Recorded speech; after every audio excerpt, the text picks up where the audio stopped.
بسم اللہ الرحمن الرحیم۔ السلام علیکم۔ جائیداد کے لالچ میں میرے سگے بیٹوں نے مجھے پاگل قرار دے کر ایک ذہنی امراض کے ہسپتال میں داخل کروا دیا تھا۔ میں وہاں روزانہ ظلم سہتا اور روتا رہتا۔ ایک دن ہسپتال کا نیا انچارج راؤنڈ پر آیا۔ وہ ایک انتہائی سخت گیر شخص معلوم ہوتا تھا۔ جب وہ میرے کمرے میں آیا تو اس نے نرسوں کو باہر نکال دیا اور دروازہ بند کر لیا۔ اس نے میرے قریب آ کر اپنا ماسک اتارا تو میری آنکھیں پھٹی کی پھٹی رہ گئیں، کیونکہ وہ انچارج کوئی اور نہیں بلکہ میرا نام ہاشم ہے، اور میری زندگی ان تمام آسائشوں اور نعمتوں سے مالا مال تھی جن کا ایک عام انسان صرف خواب ہی دیکھ سکتا ہے۔ میں اس شہر کا ایک نامور اور انتہائی مالدار تاجر تھا۔ میرے پاس وسیع و عریض زرعی زمینیں، شہر کے وسط میں کئی دکانیں اور ایک ایسا شاندار محل تھا جس کی مثال پورے علاقے میں نہیں ملتی تھی۔ اس محل کے چاروں طرف سرسبز باغات تھے اور درجنوں خادم ہر وقت دستے بستہ کھڑے رہتے تھے۔ میں نے اپنی ساری زندگی انتہائی محنت، ایمانداری اور خون پسینہ ایک کر کے یہ سب کچھ بنایا تھا تاکہ میری آنے والی نسلوں کو کسی قسم کی تکلیف کا سامنا نہ کرنا پڑے۔ میرے دو بیٹے تھے جن کا نام ولید اور ضامن تھے۔ میری بیوی کے جلد انتقال کے بعد میں نے ان دونوں بیٹوں کو ماں اور باپ دونوں کا پیار دیا تھا۔ میں نے ان کی ہر جائز اور ناجائز خواہش پوری کی۔ ان کے منہ سے نکلنے والا ہر لفظ میرے لیے ایک حکم کا درجہ رکھتا تھا۔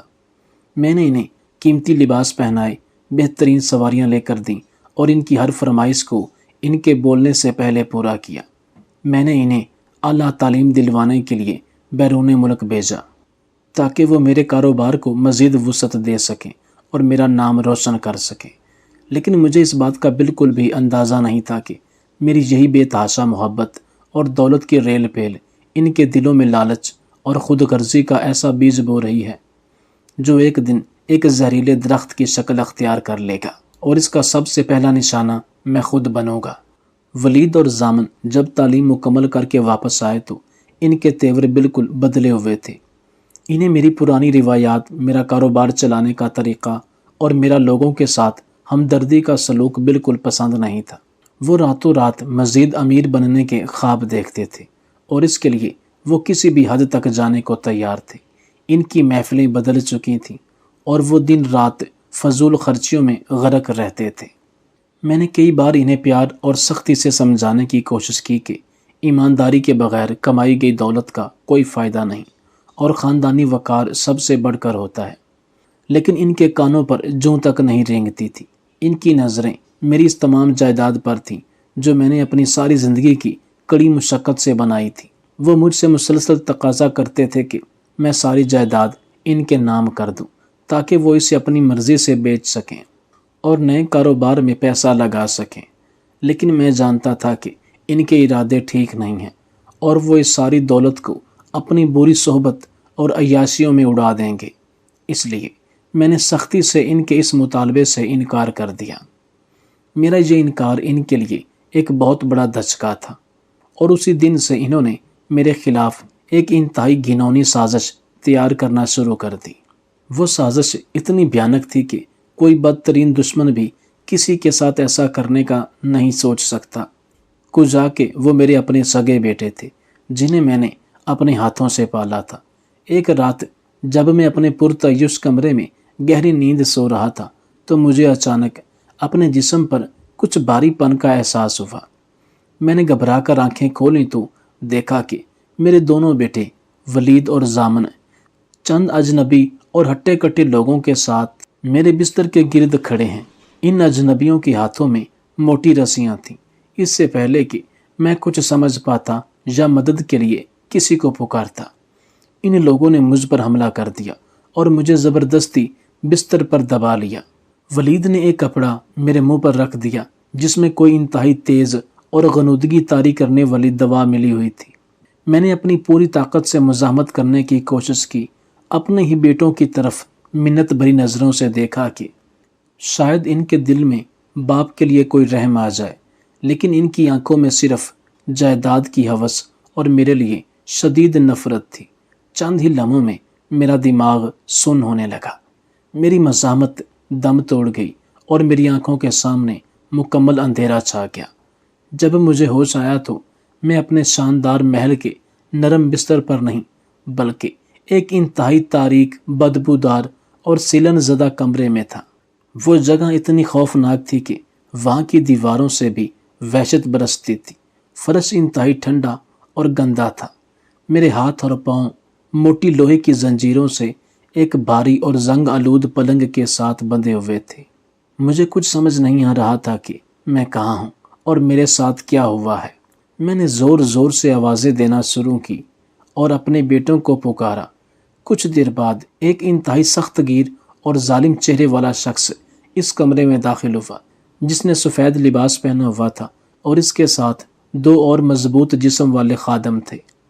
میں نے اسے پوچھا کہ مجھے یہاں کیوں لایا گیا ہے اور میرے بیٹے کہاں ہیں، تو اس نے ایک نہایت طنزیہ اور خوفناک کہکا لگایا اور مجھے بتایا کہ میرے بیٹوں نے مجھے ایک ایسے ہسپتال میں داخل کروا دیا ہے جو ذہنی مریضوں کے لیے بنایا گیا ہے، اور انہوں نے قانونی کاغذات پر یہ ثابت کر دیا ہے کہ میں اپنا ذہنی توازن مکمل طور پر کھو چکا ہوں اور میرے زندہ رہنے تک میری تمام جائیداد کی دیکھ بھال ان کے ذمہ ہے۔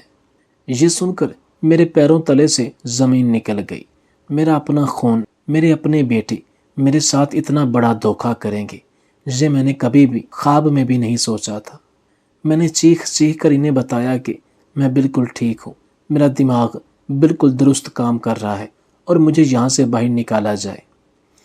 میں نے انہیں دولت کا لالچ بھی دیا، لیکن اس شخص نے میری ایک نہ سنی اور اپنے خادموں کو اشارہ کیا، جنہوں نے مجھے زبردستی پکڑا اور میرے بازو میں ایک انتہائی تکلیف دہ دوا داخل کر دی، جس کے بعد میں دوبارہ غشی کی حالت میں چلا گیا۔ اس دن کے بعد سے میری زندگی ایک ایسے عذاب میں تبدیل ہو گئی جس کو میں الفاظ میں بیان نہیں کر سکتا۔ وہ ذہنی امراض کا شفا خانہ کسی جہنم سے کم نہیں تھا۔ وہاں کا عملہ انتہائی بے رحم تھا، جو مریضوں کے ساتھ جانوروں سے بھی بدتر سلوک کرتا تھا۔ مجھے روزانہ ایسی ادویات دی جاتی جن کی وجہ سے میرا دماغ سن رہتا تھا اور میرے جسم میں اتنی طاقت بھی نہیں بچتی تھی کہ میں اپنے پیروں پر کھڑا ہو سکوں۔ مجھے کھانے کے لیے جو روٹی دی جاتی وہ باسی اور انتہائی بدبودار ہوتی، جسے کھاتے ہوئے میرے گلے میں کانٹے چبھتے، لیکن زندہ رہنے کے لیے مجھے وہ سب برداشت کرنا پڑتا تھا۔ میں سارا دن اس اندھیرے کمرے میں پڑا اپنی قسمت پر روتا رہتا تھا۔ مجھے اپنے ماضی کے وہ تمام دن یاد آتے جب میں ایک بادشاہ کی طرح زندگی گزارتا تھا، اور آج میرے اپنے بیٹوں کے لالچ نے مجھے ایک بے بس قیدی بنا دیا تھا۔ میں نے وہاں موجود ہر معالج، ہر تیماردار کے سامنے ہاتھ جوڑے، ان کے پاؤں پکڑے اور انہیں منتیں کی کہ مجھے میرے کسی پرانے دوست یا کسی سرکاری محکمے سے رابطہ کرنے دیں تاکہ میں اپنی بے گناہی ثابت کر سکوں۔ لیکن ولید اور زامن نے اس شفا خانہ کے عملے کا منہ اتنی بھاری رشوت سے بند کیا ہوا تھا کہ کوئی بھی میری بات سننے کو تیار نہیں تھا، بلکہ جب بھی میں ان سے کوئی ایسی بات کرتا تو مجھ پر تشدد کیا جاتا، میرے بالوں سے پکڑ کر مجھے زمین پر گھسیٹا جاتا اور مجھے پاگل قرار دے کر مجھ پر ہنسا جاتا۔ میری راتیں دوسرے مریضوں کی چیخیں سن کر گزرتی اور میں ہر وقت خوف کے سائے میں رہتا۔ مہینے سالوں میں بدلتے گئے اور میری امید مکمل طور پر دم توڑنے لگی۔ میں نے ایک دن شیشے میں اپنا چہرہ دیکھا تو میں خود کو پہچان نہیں پایا۔ میرے بال مکمل طور پر سفید ہو چکے تھے، میرا چہرہ ہڈیوں کا ڈھانچہ بن چکا تھا اور میری آنکھوں کی چمک ہمیشہ کے لیے ختم ہو چکی تھی۔ میں نے یہ تسلیم کر لیا تھا کہ اب میری موت اسی بدبودار کمرے کی تاریکیوں میں ہوگی اور کوئی میری لاش کو پوچھنے والا بھی نہیں ہوگا۔ اس دوران میں نے کئی بار سوچا کہ کاش میرے بیٹے پیدا ہوتے ہی مر گئے ہوتے تو مجھے آج یہ ذلت کا دن نہ دیکھنا پڑتا۔ لیکن پھر اچانک مجھے اس ہسپتال کے حالات میں کچھ غیر معمولی تبدیلی محسوس ہونے لگی۔ ایک دن پورے ہسپتال میں ایک عجیب سی افراتفری اور خوف کا ماحول پھیل گیا۔ میں نے اپنے کمرے کے باہر سے گزرتے ہوئے تیمارداروں کی سرگوشیاں سنی کہ ہسپتال کا پرانا مینیجر تبدیل ہو گیا ہے اور اب ایک نیا سربراہ مقرر کیا گیا ہے جو کہ انتہائی سخت گیر، ظالم اور کسی کے ساتھ کوئی رعایت نہ کرنے والا شخص ہے۔ پرانا عملہ اس نئے سربراہ کے خوف سے تھر تھر کانپ رہا تھا، کیونکہ اس نے آتے ہی ہسپتال کے تمام پرانے نظام اور کاغذی کارروائیوں کو سختی سے اپنے ہاتھ میں لے لیا تھا، اور کام میں ذرا سی بھی غفلت برتنے والے کئی افراد کو سخت سزائیں دی تھیں۔ یہ باتیں سن کر میرے دل میں ایک عجیب سا خوف پیدا ہو گیا کہ شاید اب مجھ پر پہلے سے بھی زیادہ ظلم ڈھایا جائے گا۔ نیا سربراہ روزانہ اسپتال کا معائنہ کرتا تھا، اور اس کے قدموں کی بھاری آہٹ جب راہداریوں میں گونجتی تو سب کی سانسیں سینے میں رک جاتی۔ اس کے چہرے پر ہمیشہ ایک نقاب ہوتا تھا، جس کی وجہ سے کوئی بھی اس کی اصل شکل نہیں دیکھ پایا تھا۔ اس کی آنکھوں میں ایک ایسی دہشت تھی جس سے سب ڈرتے تھے، اور کوئی اس سے نظریں ملانے کی ہمت نہیں کرتا تھا۔ میرا کمرہ ہسپتال کے بالکل آخری حصے میں تھا، جہاں وہ خطرناک مریض رکھے جاتے تھے جنہیں دنیا سے مکمل طور پر کاٹ دیا گیا تھا۔